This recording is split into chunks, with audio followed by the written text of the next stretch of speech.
सभी को नमस्ते। मैं परवीन मलिक, गांव मदीना गवाना से एक बार फिर हाजिर हूँ बहुत ही बड़ी और अच्छी वीडियो के साथ। नई शिक्षा नीति 2020 केंद्र सरकार की एक बहुत अच्छी पहल शिक्षा के क्षेत्र में बड़े बड़े आयाम हासिल कर सकते हैं, बशर्ते ये शिक्षा पॉलिसी हमारे ग्रामीण अंचल में, ग्रामीण परिवारों में इसको हम समझाने में कामयाब हो सकें। और मेरा ये मानना है इस देश में जो कि 70% जो जनसंख्या है वो गांव में बसती है, तो कहीं ना कहीं हमारा फ़र्ज़ है कि हम अपने ज़रिए गांव वालों या उनके आसपास के पेरेंट्स, विद्यार्थियों को ये चीज़ समझाने की कोशिश करें कि नई शिक्षा नीति असल में है क्या, और क्या वो बदलाव होंगे जो हमें देखने होंगे, और क्या वो बदलाव हैं जो हमें खुद करने होंगे। इसमें चार पार्ट होंगे वीडियो के। पहला पार्ट पॉलिसी का मकसद क्या है, पॉलिसी क्या है। दूसरा पार्ट स्कूल्स में क्या बदलाव होंगे, स्कूल्स की पढ़ाई में क्या बदलाव होंगे। तीसरा पार्ट कॉलेज में क्या बदलाव होंगे। फिर टीचर्स के लिए क्या क्या चैलेंजेस होंगे, और क्या क्या आस टीचर से रहेगी सरकार को इस पॉलिसी के सफलता के लिए।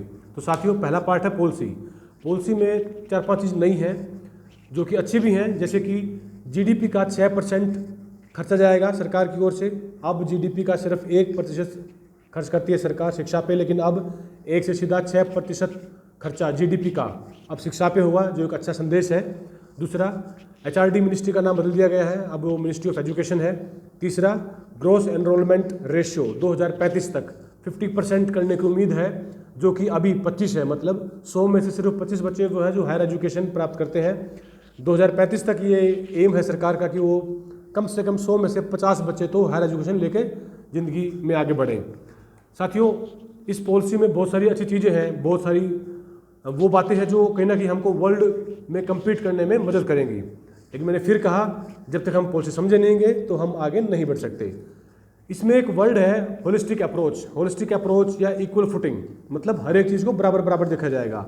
ग्लोबल स्टैंडर्ड्स, मल्टी एग्जिट और मल्टी एंट्री, बैंक क्रेडिट जिसे हम क्रेडिट स्कीम भी कही गई है, और सेमेस्टर वेकेशन, ये कुछ वर्ड है जो आपको समझाऊंगा।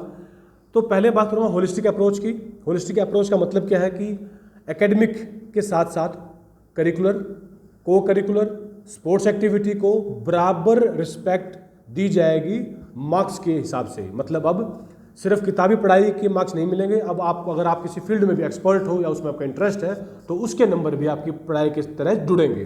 दूसरा, इक्वल फुटिंग, सेम बताया मैंने, हर एक स्ट्रीम को, हर एक कैरियर को, हर एक इंटरेस्ट को इक्वल मार्क्स दिए जाएंगे। उसके बाद है ग्लोबल स्टैंडर्ड, हमको अब ग्लोबली मीट करना है, मतलब रिसर्च ओरिएंटेड पढ़ाई होगी, रट्टा बाजारी बंद होगी, बच्चों को प्रैक्टिकली समझाया जाएगा और सिखाया जाएगा ताकि बच्चे आगे बढ़ सकें। उसके बाद रिसर्च बेस्ड काम होगा, एजुकेशन हमारी पूरी रिसर्च बेस्ड होगी। फ्रॉम क्लास 6, 6ठी क्लास से ही बच्चों को रिसर्च बेस्ड या इंटरेस्ट बेस्ड पढ़ाई की तरफ जोर दिया जाएगा। तो प्यारे विद्यार्थियों, स्कूलिंग में क्या बदलाव होगा। स्कूलिंग में बदलाव ये होगा, प्री स्कूलिंग मतलब नर्सरी, प्री नर्सरी, यूकेजी, जो कि पहले स्कूलिंग का पार्ट नहीं थे, क्योंकि पहले 10+2 था, मतलब 1 से 10वीं और 11वीं 12वीं, वो सिस्टम खत्म हुआ है। अब 5+3+3+4, मतलब जो पहले 5 साल होंगे उसमें first class, second class, plus उससे पहले जो प्री नर्सरी, नर्सरी और आपके प्रेप स्कूल होते हैं उसको 3 साल के उसको मान्य दिया गया है।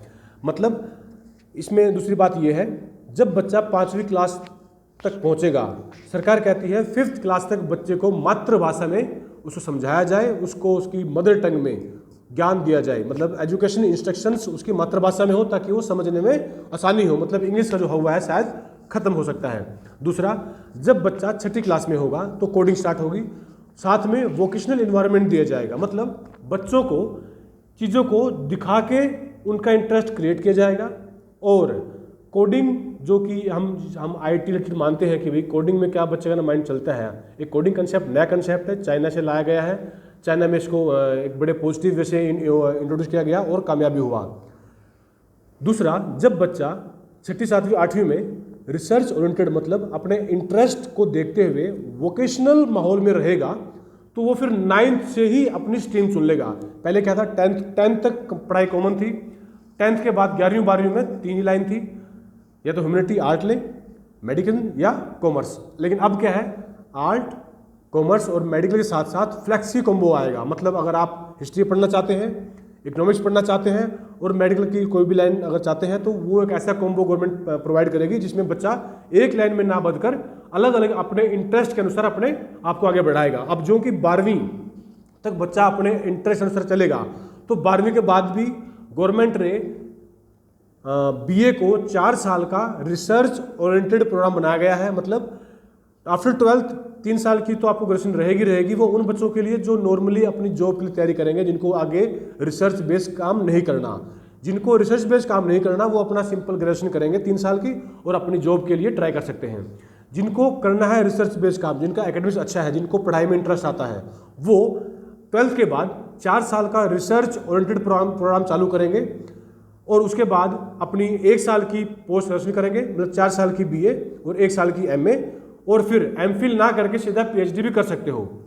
इसमें अच्छी बात यह है कि जो स्टूडेंट किसी भी कारण अपनी बीए को बीच में मजबूरन छोड़नी पड़ती थी, तो हम उसको खत्म भविष्य में दोबारा इसको बीए करनी पड़ेगी। अब अगर मान लो आपने 1 साल बीए कर ली, उसके बाद किसी मजबूरी वर्ष या फिर आपको कुछ और भी करना है, मतलब आपने बीए कर ली लेकिन आपको फील हुआ कि यार मुझे ना तो इस इंटरेस्ट में कुछ और करना था, एक स्पेशल कोर्स आया है जो आपकी अर्निंग को बढ़ावा देगा, तो आप अपनी बीए को वहाँ तक रोक के अपना कोई भी एडिशनल कोर्स कर सकते हो, और जब वो कोर्स पूरा हो जाएगा तो आप दोबारा अपनी बीए पे लौट सकते हो, क्योंकि वो आपका जो आपने टाइम लगाया है वो आपको वेस्ट नहीं जाने वाला है। 1 साल 2 साल अगर आपने बीए बीकॉम में लगाया है तो उसके आपको पॉइंट मिलेंगे। फिर आप दोबारा अगर 1-2 साल गैप लेकर दोबारा अपनी बीए को बीकॉम को वहीं से स्टार्ट कर सकते हो। ये अच्छी पॉइंट है।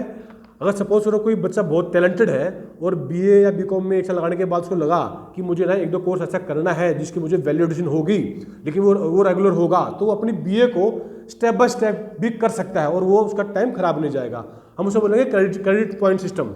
मतलब अगर आपको बीए करने के लिए 40 पॉइंट चाहिए, आपने बीए फर्स्ट ईयर में 15 पॉइंट ले लिए हैं, तो अब आप 1-2 साल गैप देकर ये 25 जो पॉइंट बचे हैं वो कभी भी आके दोबारा स्टार्ट कर सकते हो, जिसे हम फॉरेन में सेमेस्टर वैकेशन ही बोलते हैं। वहाँ तो वो क्या करते हैं, बीच में गैप वैसे ले लेते हैं। हम अगर चाहें तो इस दौरान कोई ऐसा स्किल्ड कोर्स कर सकते हैं जो आपकी अर्निंग या आपकी गुणवत्ता को बढ़ाएगा। इसमें उसके बाद एक खास बात है, सिंगल विंडो एक संस्था बनाई जाएगी जो सारा कुछ मैनेज करेगी, रजिस्ट्रेशन से लेकर एफिलिएशन से लेकर सब कुछ, जिसे हम HECI बोलेंगे, higher education commission of India, जो एक सिंगल अम्ब्रेला के टाइप में होगा कि सारा कंट्रोल वहीं से होगा।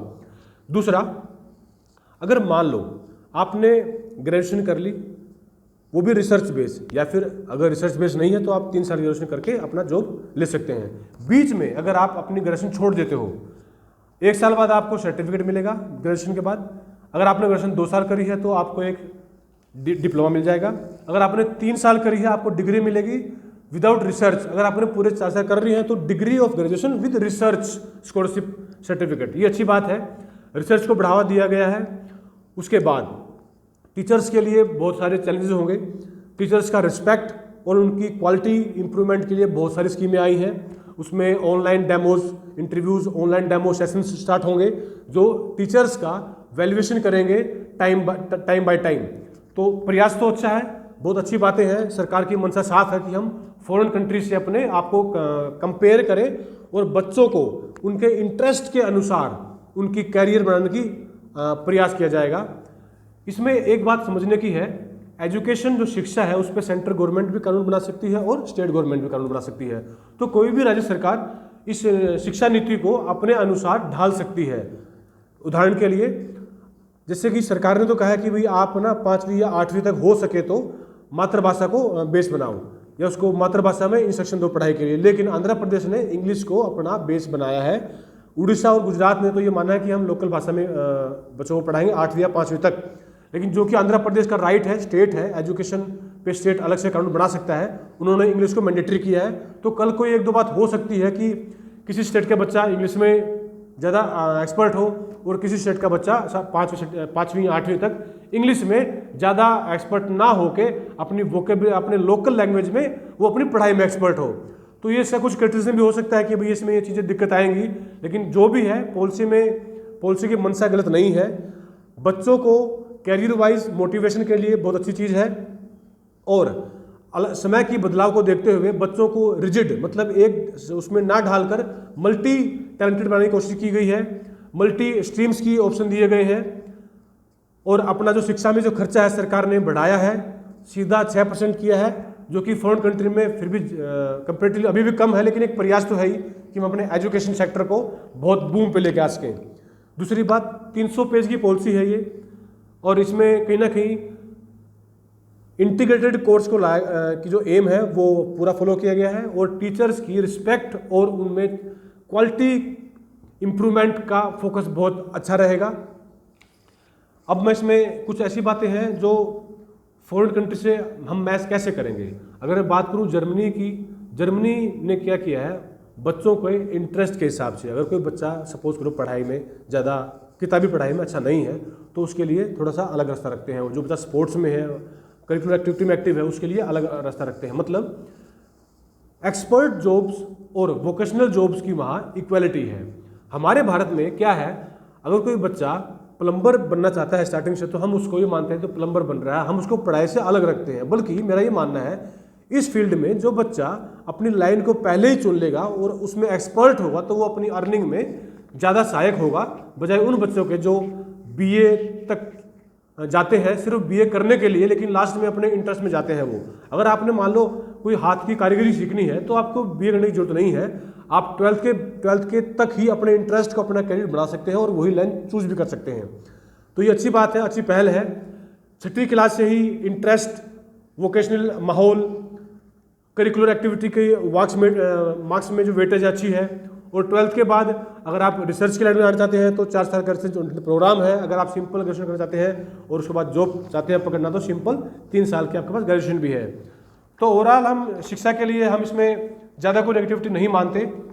इसमें एक दो बात और भी है, संस्कृत को या लोकल लैंग्वेजेस को टिल 8 उनको ऑफर किया जाएगा, मतलब एक तरह का मैंडेटरी करने की सुझाव है। लेकिन जैसे मैंने पहले कहा, शिक्षा एक स्टेट का मुद्दा भी है, तो स्टेट अपने हिसाब से भी इस पॉलिसी में बदलाव कर सकती है। लेकिन कुछ चीज़ें हैं जो इसमें बड़ी अच्छी हैं। रिसर्च की एजुकेशन होगी, इक्वल फुटिंग होगी, हर एक चीज़ को बराबर देखा जाएगा, होलिस्टिक अप्रोच होगी, हर एक बच्चे को सारे फील्ड्स को देखा जाएगा, इंस्ट्रक्शन लोकल लैंग्वेज में होंगे तो बच्चों को जल्दी समझ में आएंगे, और वोकेशनल इन्वायरमेंट होगा, मतलब बच्चों को चीज़ों को दिखा के समझाया जाएगा। थ्योरेटिकल रट्टा बाजारी शायद बंद करने की तैयारी है। तो ये मैंने प्रयास किया बहुत ही कम समय में और सिंपल लैंग्वेज में चीज़ों को समझाने का। बाकी मैं ऐसा करूँगा कि जो बच्चे इसको देख रहे हैं, जो पेरेंट्स हैं, इसको वो शेयर करें या फिर अपने आप समझकर खुद अपनी वीडियो डालें या किसी को बताएं, क्योंकि ग्रामीण आंचल में हमारा भारत बसता है, और जब तक कोई चीज़ ग्रामीण एरिया में नहीं जाएगी, गाँव में नहीं जाएगी, तो उस पॉलिसी का, उस कानून का अच्छी तरह जो फल है वो शायद हमें ना मिले। और इसके लिए धन्यवाद।